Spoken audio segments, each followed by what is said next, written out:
বিভিন্ন প্ৰাকৃতিক দুৰ্যোগৰ সন্মুখীন হৈ আছো কিন্তু আমি জীবনে চেষ্টা নকৰো কিয় প্ৰকৃতিৰ এই তাণ্ডৱক আমি কোনোদিনে বাধা দিবলৈ পৰা নাই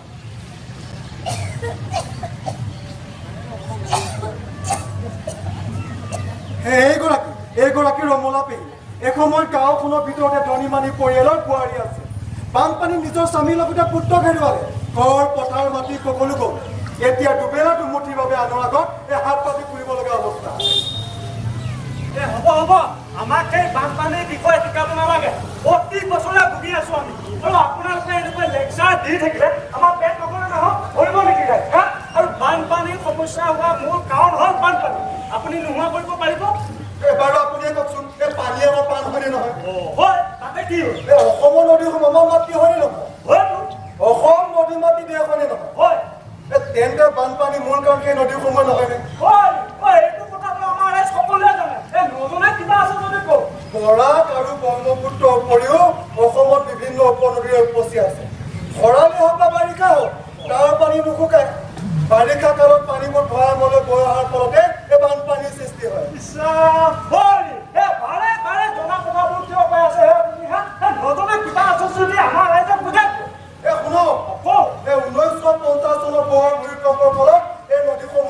জাম হৈ উঠে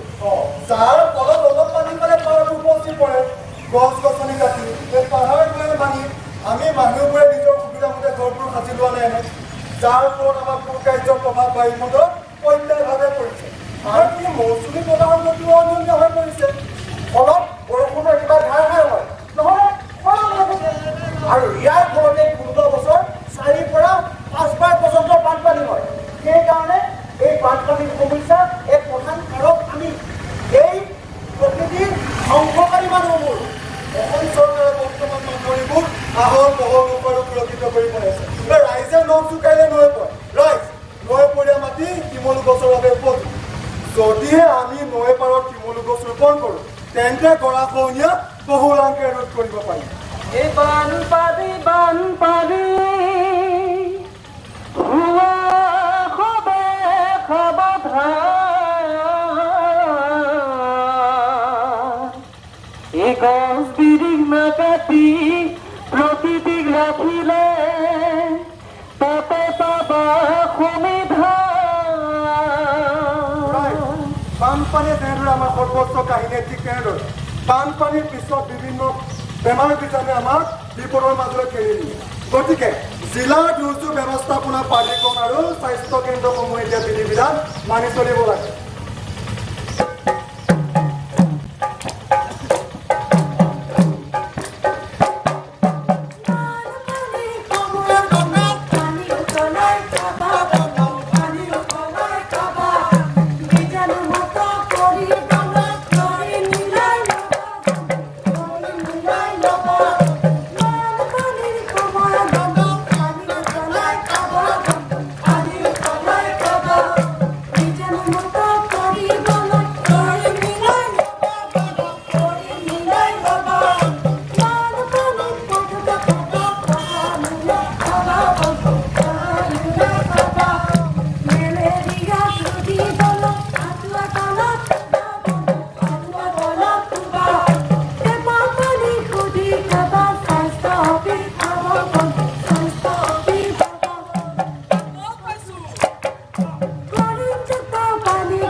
বানপানীৰ সময়ত ওখ ঠাইত আশ্ৰয় লয় কণ কণ শিশুসকলক চকুৰ পৰা আঁতৰ হ'বলৈ নিদিব আৰু উৰা বাতৰিসমূহ বিশ্বাস নকৰিব ৰাইজ সদায় সজাগ হওক আৰু সাৱধান হওক এই বানপানী বানপানী হোৱা সবে সাৱধান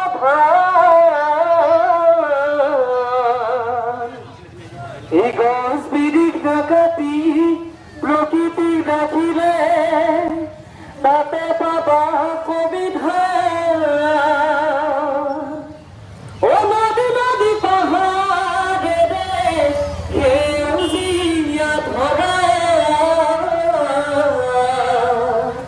উপজিলা তাতে তুমি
বতৰটো ভাল হলে ঘৰ ওলাবহি ময়ো আহিলো তই ঘৰলৈ যাবি দেই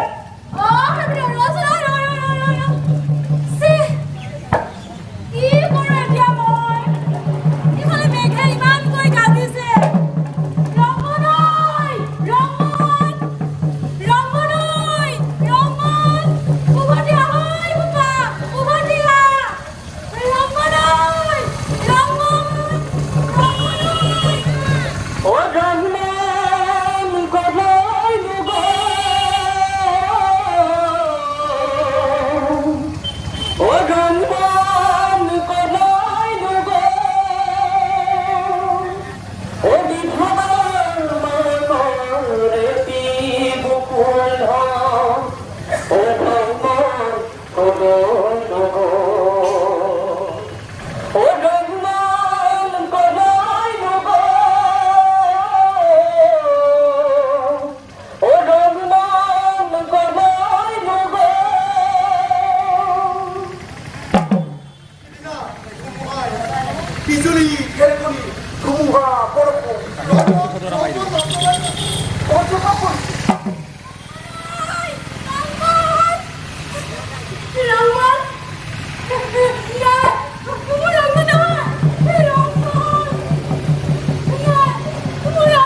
শান্তি নাই বুজিছ শান্তি নাই আমি অলপ সময় ইফাল সিফাল কামত ব্যস্ত থাকিলে খেলিবলৈ দৌৰ মাৰে কোনখিনি বা পালেগৈ ঠিক নাই দাইটি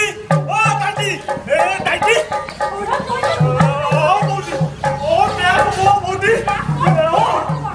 তোমার পথাৰৰ কিনাৰত কোনে চলে যে পুখুৰীটো খান্দিছিলে খান্দিছিল কি হ'ল পুখুৰীটো বহুত দ আছিলে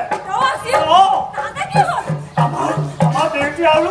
কোনাখন কি হ'ল দেউতি আৰু কোনাখনৰ পাঁচিখন মইটো জপিয়াই দিলে তাৰপিছত কি হ'ল নকল কিয় ৰাস্তাৰ পিছফালে ধুনীয়াকৈ হাল পাই আছিলে ধুনীয়াকৈ আহি যেনতে দেউতি উঠালে কিন্তু কোনাখনো উঠাব নোৱাৰিলে আৰু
বানপানী ধুমুহা আৰু বজ্ৰপাত আদি প্ৰাকৃতিক কাৰণবশতঃ অসম চৰকাৰে বানপানীত মৃত্যু হোৱা লোকৰ পৰিয়ালক তাৎক্ষণিকভাৱে 4 লাখ টকাকৈ প্ৰদান কৰি আহিছে আনকি দুৰ্যোগত ক্ষতিগ্ৰস্ত হোৱা কেঁচা ঘৰ আৰু পকা ঘৰ থকাসকলক চৰকাৰে 4,000 পৰা আৰম্ভ কৰি 1,20,000 টকালৈকে সাহায্য প্ৰদান কৰি আহিছে শাৰীৰিক ক্ষতিগ্ৰস্তৰ বাবে 16,000 পৰা আৰম্ভ কৰি 2.5 লাখ টকা পৰ্যন্ত সাহায্য দিয়ে চৰকাৰে কি কৰিছে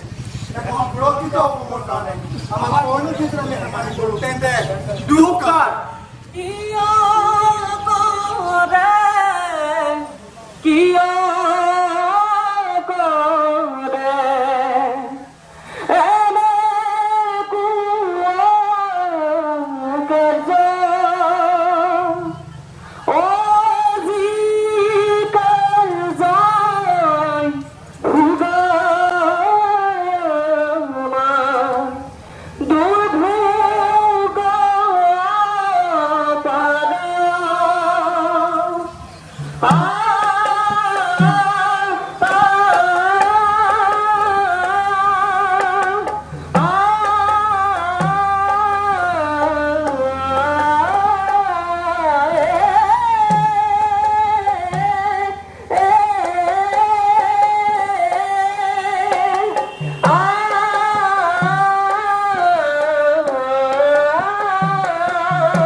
দুৰ্যোগ ব্যৱস্থাপনা প্ৰাধিকৰণৰ উদ্যোগত মৰিগাঁও অন্যতম আগশাৰীৰ নাট্য অনুষ্ঠান লালিলংগা থিয়েটাৰ ফ্ৰীডমৰ সহযোগত সুৰক্ষিত অসমৰ বাবে পাতনাট কৰি জনসাধাৰণৰ মাজত প্ৰাকৃতিক দুৰ্যোগৰ ফলত যিকোনো দুৰ্ঘটনা নিজকে প্ৰতিহত কৰি সজাগ কৰিব। আপোনালোকৰ আগত উপস্থাপন কৰা নাটখনিত অভিনয় কৰিছে ভাস্কৰ কলিতা, হিৰুমণি বৰা, নিকুঞ্জ দেৱনাথ, সীমাৰেখা কলিতা, কণ্ঠ আৰু বাদ্যযন্ত্ৰত সহায় কৰিছে প্ৰভাকৰ দাস, মই শ্ৰী ব্ৰাজুল কুমাৰ নাথ। আপোনালোকৰ আগত উপস্থাপন কৰা নাটখনি ৰচনা আৰু পৰিচালনা কৰিছে শ্ৰী ৰাতুল ভূঞা।